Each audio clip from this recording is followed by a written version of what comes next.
ನಮ್ಮ ಏನು tag line ಇಟ್ಕೊಂಡಿದೀವಿ ಅಂತಂದ್ರೆ ಸ್ವಚ್ಛ ಕೊಡಗು ಸುಂದರ ಕೊಡಗು ಅಂತ ಇರೋ ನಾವು ಟ್ಯಾಗ್ ಲೈನ್ ಇಟ್ಕೊಂಡು ವಿವಿಧ ಸಂಘ ಸಂಸ್ಥೆಗಳು ಸುಮಾರು 320 ಸಂಘ ಸಂಸ್ಥೆಗಳು ಹೆಡೆಡ್ ಬೈ ನನ್ ಗೊತ್ತಿರಂಗೆ ಸ್ಟಾರ್ಟಿಂಗ್ ಮಾಡಿರೋದಂತ ನಮ್ಮ ದಿನೇಶ್ ಅವರು ಪ್ಲಸ್ ಅವರ ಹೋಟೆಲ್ ಅಸೋಸಿಯೇಷನ್ ಅವರು ಪ್ರತಿ ಜಿಲ್ಲೆಯಿಂದ ಎಲ್ಲಾ hotel association home stay association Rotary lines ಜಿಲ್ಲಾಡಳಿತ ಚೇಂಬರ್ ಆಫ್ ಕಾಮರ್ಸ್ ಎಲ್ಲರೂ ಸೇರ್ಕೊಂಡು ಇವತ್ತು ಸ್ವಚ್ಛತಾ ಅಭಿಯಾನ ಮಾಡ್ಕೊಂಡು ಹೆಚ್ಚಿನ ಸಂಖ್ಯೆಯಲ್ಲಿ ಮೇನ್ ರೋಡ್ಗಳಲ್ಲಿ ಎಲ್ಲೆಲ್ಲಿ ನಾವು ಪ್ಲಾಸ್ಟಿಕ್ ಬೇರೆ ಬೇರೆ ರೀತಿ ಈ ಗುಟ್ಕಾ ಪ್ಯಾಕೆಟ್ಗಳೆಲ್ಲಾನು ನಾವು ನೋಡ್ಕೊಂಡ್ ಬಂದಿದ್ವಿ.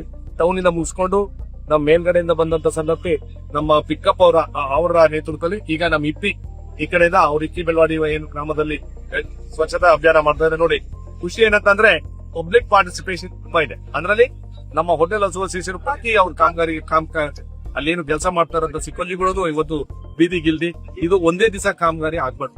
ಇದು ನಿರಂತರವಾಗಿ it should be on a daily practice. ನಮ್ಮ ಸ್ವಚ್ಛತೆ ನಾವೇ ಕಾಪಾಡಬೇಕು. ಯಾಕಂದ್ರೆ ನಮ್ಮ ಸಿವಿಕ್ ರೆಸ್ಪಾನ್ಸಿಬಿಲಿಟಿ ನಾವು ಹೆಚ್ಚಿನ ಸಂಖ್ಯೆಯಲ್ಲಿ ಜವಾಬ್ದಾರಿ ತಗೊಂಡ್ರೆ ನನ್ಗೆ ಗೊತ್ತಿರಂಗೆ ಈ ಸಮಸ್ಯೆ ಅಷ್ಟು ಹಿಮ್ಮಟ್ಟಕ್ಕೆ ಬರೋದಿಲ್ಲ.